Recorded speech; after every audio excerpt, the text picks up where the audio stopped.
विप्रधेनु सुर सन्थ हित लागि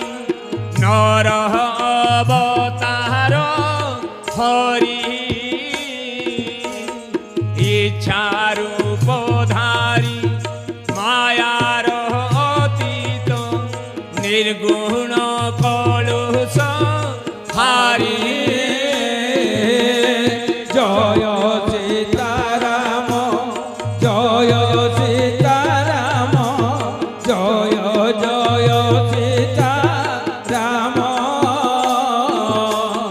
जय राधे श्याम जय राधे श्याम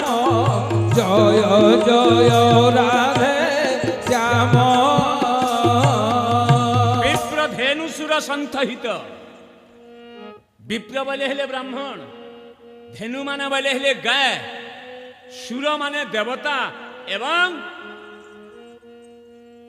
भूमि धरणी माँ के जिते बेले कष्ट हेसी ई चार लुकर लगी भगवान अवतार नेसन नहीं भावुन जे ब्राह्मण मान को लगी नेसन ब्राह्मण बोले सबु धर्म के बुझाला ब्राह्मण बोले सबु धर्म के बुझाला द्विजाति नाम गुरुरग्नि वर्णा नाम ब्राह्मणो गुरु पतिरेक गुरु स्त्री नाम सर्वस्याभ्या गतो गुरु किए कार गुरु जे टिके देखुन बंधु द्विजाति नाम गुरुरग्नि ब्राह्मण मानकर गुरु होचन अग्नि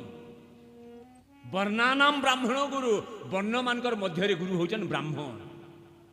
पतिरेक गुरु स्त्री नाम माँ मानकर गुरु होचे निजर स्वामी सर्वस्याभ्यागत गुरु समस्तंकर गुरु होचन अभ्यागत जेन माने मागी आसन किंबा हमर घर की आसन इ माने होचन समकर गुरु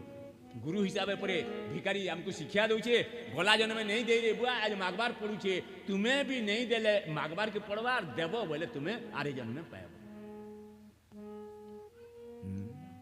सर्वस्याभ्यागत गुरु अभ्यागत होचे समस्तंकर गुरु बंधु तो आजी लिखिदेले बंधुगण कवि मंजुल कृष्ण प्रसाद बसु बोले ई चार जन जेते बेले दुरावस्था थी रहे इमानकर अवस्था जेते बेले खराब हेबा सेते बेले भगवान अवश्य अवतार दे जासन बोले बंधुगण और आज देखुन बंधुगण पुओ चाकरी कला पुओ हेला तथापि भी माँ के निनेला आज जेते बेले गाँ के देखबार लगी आउछे गाँ के जेते बेले आला गोतिया घर के बोला मोर मार घर के टिके चालो तो जिमा जेते बेले बोला 5 बरस आगलू तोर माँ मरी गला रे बाबू और इहादे सुर करी तोर माँ के आईचु आ नहीं न तोर माँ जेते बेले बोला जेन रहुला हेले तो चलो टिके देखमा बोला बंधुगण और जेते बेले से जगह के गले ताला खुली देला गोतिया चाबी रखी देखला जे झरका थी गोटे कागजटे अच्छे कागज के बाहर